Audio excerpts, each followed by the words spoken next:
Welcome. Masters are talking.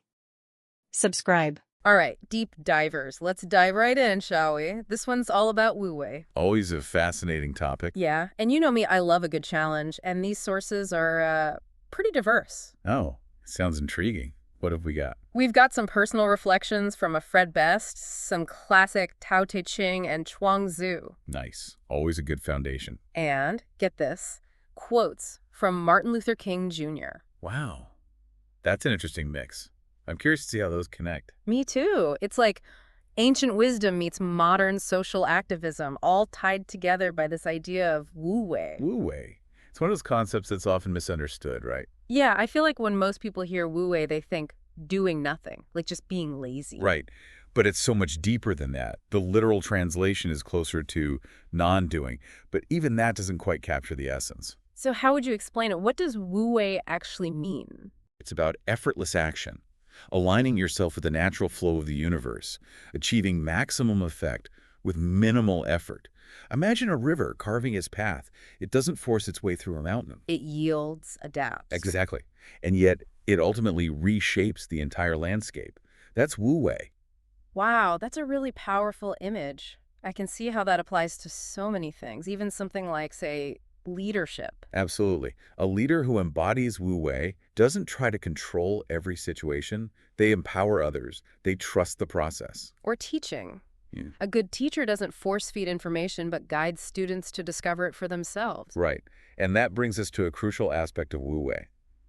Self-awareness. Self-awareness. Okay, listening. It's not about being passive. It's about understanding the right time and the right action.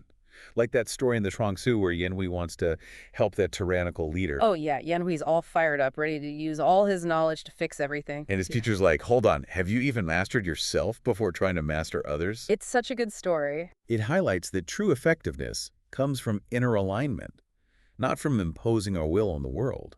We have to ask ourselves, are actions driven by ego or a genuine understanding of the situation? That reminds me of something Fred Best wrote about how a virtue can become a vice depending on the context. It's all about intention, right? Exactly. So how do we cultivate that inner alignment? What does that look like? Yeah, that's a good question.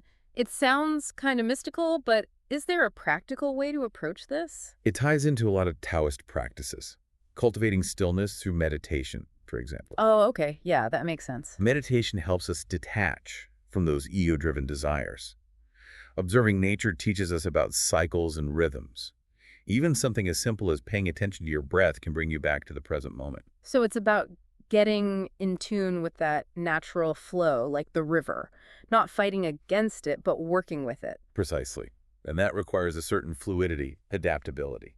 Speaking of adaptability, the story of Rosa Parks comes to mind. Oh, that's a perfect example. Talk about not doing having a massive impact. Right. It wasn't premeditated, but her refusal to give up her seat was such a powerful act of resistance. And it sparked a whole movement. That's the amazing thing.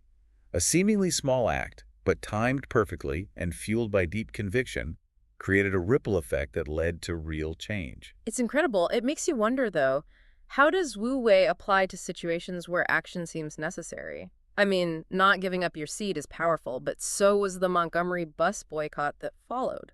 That's a crucial point. Wu Wei isn't about never acting. It's about acting at the right time for the right reasons. Okay, that makes sense. And sometimes that action might look like organized resistance, as long as it aligns with your inner compass and principles of nonviolence. Which brings us to Martin Luther King Jr. Okay, now this connection is what blew my mind when I saw the sources, MLK and Taoism. But now, seeing it laid out, I'm starting to get it.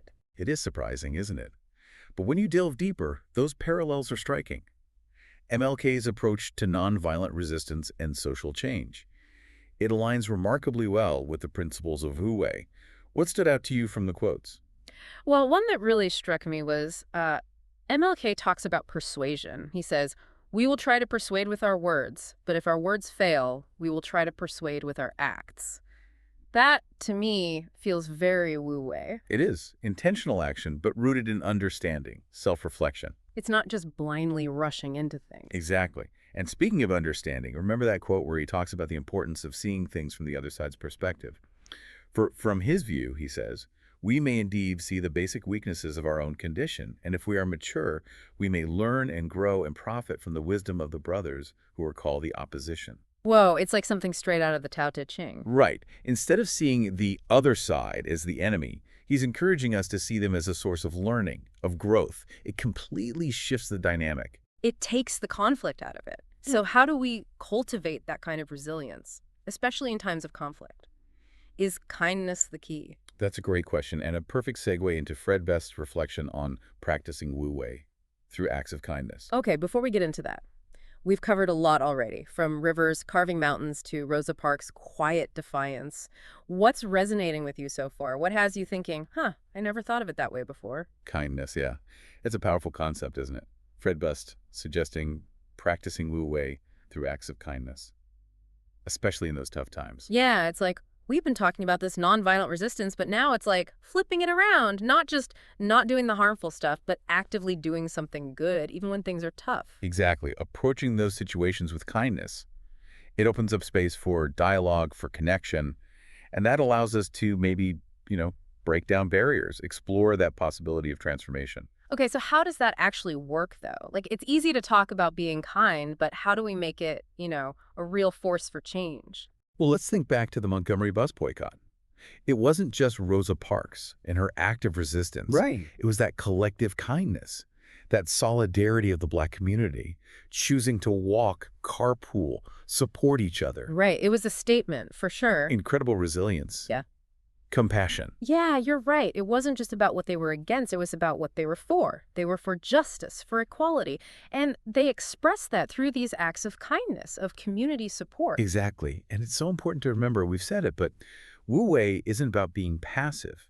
It's about choosing your actions carefully, recognizing that potential to create those positive ripples. Like that line from the Tao Te Ching, kindness in words creates confidence. Kindness in thinking creates profoundness. Kindness in giving creates love. I love that. It reminds me that even those small acts of kindness, right? Like holding the door, a genuine compliment, even just listening with an open heart, it can shift the energy of a situation. Absolutely. Inspire others to do the same. It's about cultivating that mindset, that compassion, recognizing that even our smallest actions, they have power. They influence the world around us. They really do. And as we've seen with Rosa Parks, with MLK, kindness.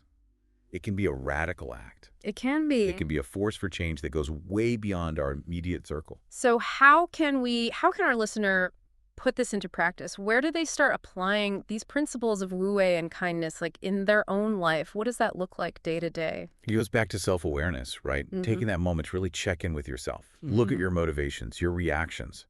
Especially in those tough situations, ask yourself, is this coming from my ego, or is this coming from a place of understanding, of compassion? Yeah, checking in with that internal compass before we act. Exactly. Are we reacting out of anger, out of fear?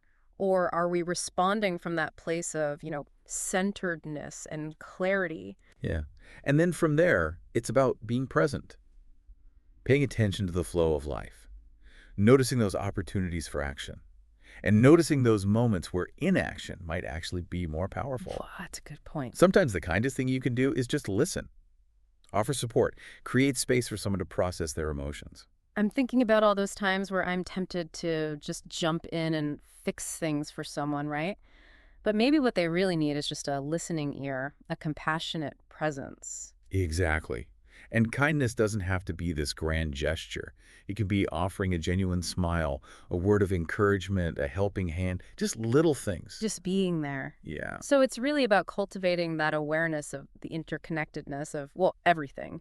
Understanding that our actions, however small, they have an impact. We do. They have a positive impact on the world around us. Yeah. And as we embrace this way of being, we start to align ourselves with that natural flow of the universe. Wu Wei. It becomes less about forcing things to happen. Less about striving, about forcing. And more about just allowing things to kind of unfold naturally. With grace.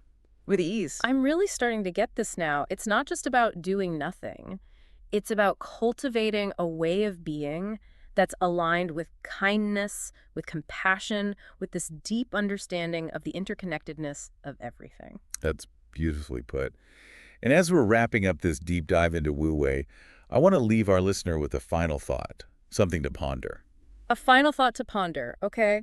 I'm all ears. Well, I'd like to invite our listeners to think about where they can apply Wu Wei Mm. in their own lives. And it doesn't have to be some big world-changing thing. Right. It could be as simple as next time somebody cuts you off in traffic. Oh, yeah. Instead of getting angry, choose patience, understanding. Or maybe you're working on a project and it's just driving you nuts. Take a step back, let it be for a little bit, come back with fresh eyes. Exactly. Or just offering a genuine compliment. Being that listening ear for a friend who's having a hard time. Those small acts, they can really make a difference, can't they? It's like planting a seed. You never know what might grow from it. And that's the beautiful thing about Wu Wei, right? It reminds us that we all have that power to make a positive impact. And it starts with ourselves, cultivating that inner alignment, letting our actions flow from a place of understanding, compassion. So it's less about forcing things to happen and more about aligning ourselves with that natural flow, letting the universe do its thing. Precisely. Trusting the process, recognizing that sometimes the most powerful action is to just be, to be present, to listen, to observe, and to let things unfold in their own time. This has been such a fascinating deep dive. Really, I feel like I have a whole new understanding of Wu Wei now. It's not just some abstract philosophical concept. It's like a practical guide for navigating life, with more grace, more intention, more kindness. I'm so glad. It's been a pleasure exploring this with you. And to our listener, we encourage you, embrace the art of Wu Wei. Find that sweet spot between action and inaction. Let your actions flow from that place of deep understanding, compassion. You might just be surprised by those positive ripples that you create. Remember, even the longest journey starts with a single step. So take that step, deep divers, and see where it leads you. We have a feeling it's going to be amazing. And hey, if you have any aha moments from this deep dive, let us know. We'd love to hear them. Until next time, keep exploring. Keep diving deep.